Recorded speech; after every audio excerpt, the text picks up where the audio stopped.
26th morning. A man will reach the kingdom by purifying himself, and he can only do this by pursuing a process of self-examination and self-analysis. The selfishness must be discovered and understood before it can be removed. It is powerless to remove itself, neither will it pass away of itself. Darkness ceases only when light is introduced, so ignorance can only be dispersed by knowledge, selfishness by love. A man must, first of all, be willing to lose himself, his self-seeking, before he can find himself, his divine self. He must realize that selfishness is not worth clinging to, that it is a master altogether unworthy of his service, and that divine goodness alone is worthy to be enthroned in his heart as a supreme master of his life. 26th evening. Be still, my soul, and know that peace is thine. Be steadfast, heart, and know that strength divine belongs to thee. Cease from thy turmoil, mind, and thou the everlasting rest shalt find. If a man would have peace, let him exercise the spirit of peace. If he would find love, let him dwell in the spirit of love. If he would escape suffering, let him cease to inflict it. If he would do noble things for humanity, let him cease to do ignoble things for himself.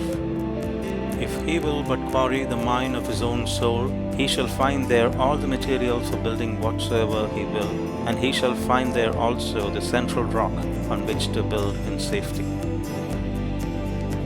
27th morning. Men go after much company and seek out new excitements, but they are not acquainted with peace. In diverse paths of pleasure they search for happiness, but they do not come to rest. Through diverse ways of laughter and feverish delirium they wander after gladness and life, but their tears are many and grievous, and they do not escape death. Drifting upon the ocean of life in search of selfish indulgences, men are caught in its storms, and only after many tempests and much privation do they fly to the rock of refuge which rests in the deep silence of their own being.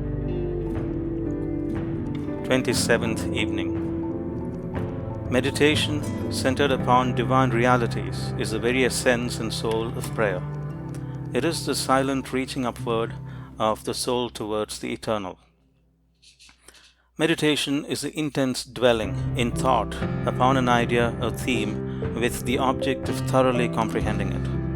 And whatsoever you constantly meditate upon, you will not only come to understand, but will grow more and more into its likeness, for it will become incorporated with your very being, will become in fact your very self.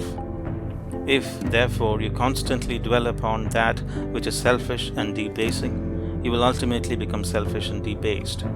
If you ceaselessly think upon that which is pure and unselfish, you will surely become pure and unselfish. 28th morning. There is no difficulty, however great, but will yield before a calm and powerful concentration of thought, and no legitimate object, but may be speedily actualized by the intelligent use and direction of one's soul forces. Whatever your task may be, concentrate your whole mind upon it. Throw into it all the energy of which you are capable. The faultless completion of small tasks lead inevitably to larger tasks. See to it that you rise by steady climbing, and you will never fall.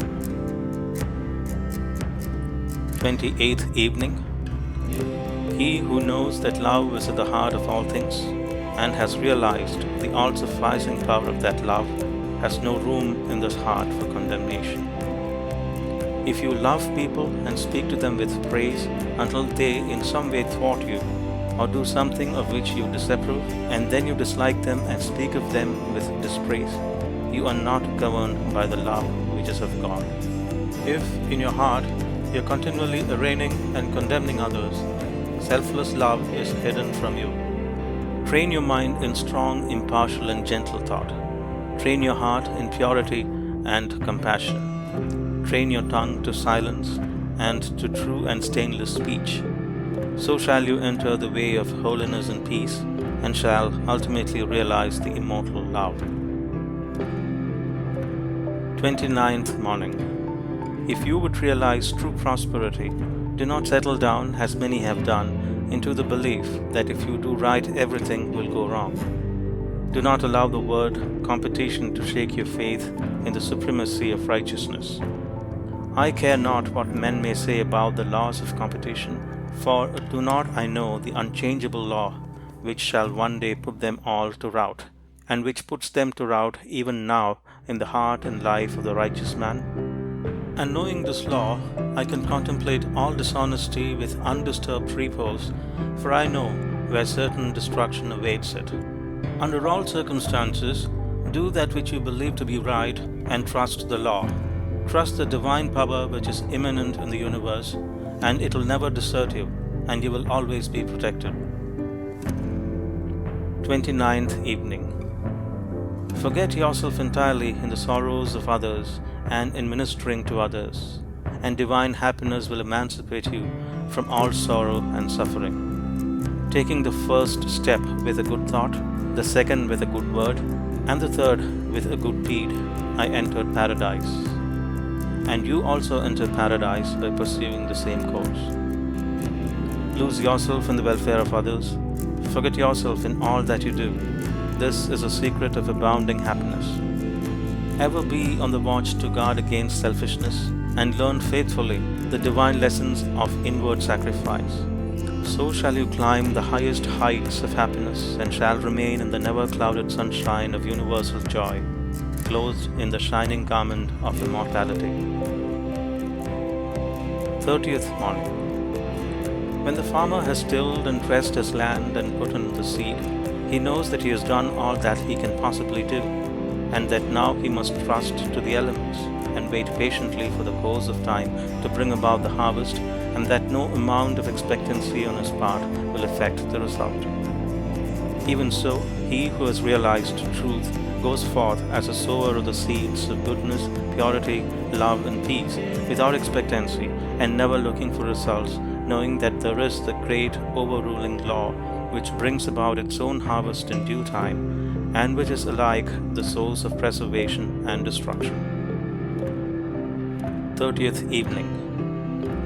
The virtuous put a check upon themselves, and set a watch upon their passions and emotions.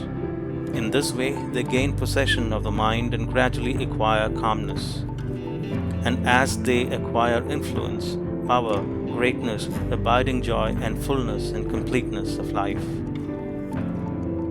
He only finds peace who conquers himself, who strives day by day after greater self-possession, greater self-control, greater calmness of mind.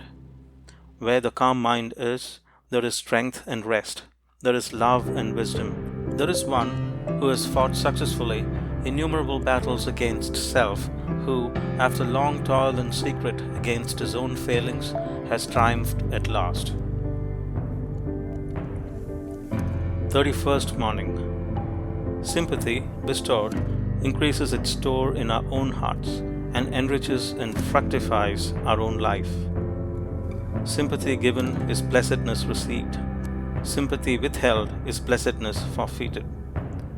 In the measure that a man increases and enlarges his sympathy, so much nearer does he approach the ideal life, the perfect blessedness.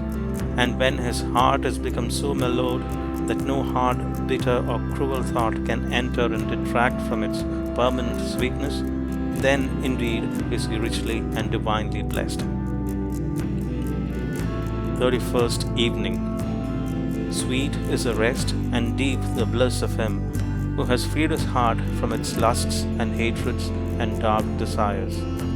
And he who without any shadow of bitterness resting upon him, and looking out upon the world with boundless compassion and love, can breathe in his inmost heart the blessing, peace unto all living things, making no exceptions or distinctions.